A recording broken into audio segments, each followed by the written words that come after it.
ಅಪಾಯವಿದೆ ಎಚ್ಚರಿಕೆ ಅಂದರೆ ಈ ಸಿನಿಮಾ ನೋಡದೇ ಇದ್ದವರು ಸಿನಿಮಾ ನೋಡೋದಕ್ಕೆ ಕಾರಣಗಳನ್ನು ಕೊಡ್ತೀರಾ? ಸಿನಿಮಾ ನೋಡೋದಕ್ಕೆ ಒಂದು ಅಂದರೆ ಮೇಜರ್ಲಿ ಒಂದು ಒಳ್ಳೆ ಥಿಯೇಟ್ರಿಕಲ್ ಎಕ್ಸ್ಪೀರಿಯನ್ಸ್. ಚಿತ್ರಮಂದಿರಕ್ಕೆ ಬಂದು ಕೂತ್ಕೊಂಡ್ರೆ ನಿಮಗೆ ಒಂದು ಬೇರೆ ಒಂದು ಪ್ರಪಂಚ ಕರ್ಕೊಂಡು ಹೋಗುತ್ತೆ ನಿಮ್ಮನ್ನು. ಅಂದರೆ ಬೇರೆ ಪ್ರಪಂಚ ಅಂದರೆ ನಮ್ಮ ಸಿನಿಮಾದಲ್ಲಿ ಮೇಜರ್ಲಿ ಒಂದು ಕಾಡಿಗೆ ರಾತ್ರಿ ಎಂಟ್ರ್ ಆಗೋವಂಥದ್ದು. ಆ ಕಾಡಲ್ಲಿ ಒಂದು ಆ್ಯಂಬಿಯನ್ಸ್ ಇರುತ್ತೆ.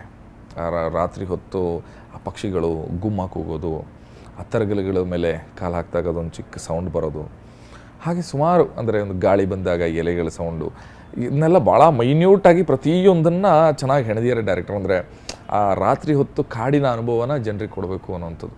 ಆ ಅನುಭವನ 100% ಚಿತ್ರಮಂದಿರದಲ್ಲಿ ಸಿಗಬೇಕು ಅಂದರೆ ಆ ಸಿನಿಮಾಗೆ ಬರಬೇಕು.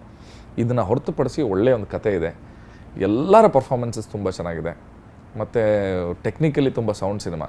ಇದೆಲ್ಲದಕ್ಕಿಂತ ಜಾಸ್ತಿ ಜನ 100% ಎಂಜಾಯ್ ಮಾಡ್ತಾರೆ. ಆ 2.5 ಗಂಟೆ ಅವ್ರು ಕಳೆಯೋದು ಗೊತ್ತಾಗಲ್ಲ, ಅಷ್ಟು ಚೆನ್ನಾಗಿ ಸಿನಿಮಾ ಬಂದಿದೆ. ಅದು ಆಲ್ಮೋಸ್ಟ್ ಬಂದವ್ರದ್ದೆಲ್ಲ ಮಾತು ಅದೇ ಇರೋದ್ರಿಂದ ಸೊ ನಮಗೊಂದು ಕಾನ್ಫಿಡೆನ್ಸ್ ಬಂದಿದೆ, ಓಹ್ ಹೌದಪ್ಪ ಒಳ್ಳೆ ಸಿನಿಮಾ ಮಾಡಿದ್ದೀವಿ ಅನ್ನೋಂಥದ್ದು.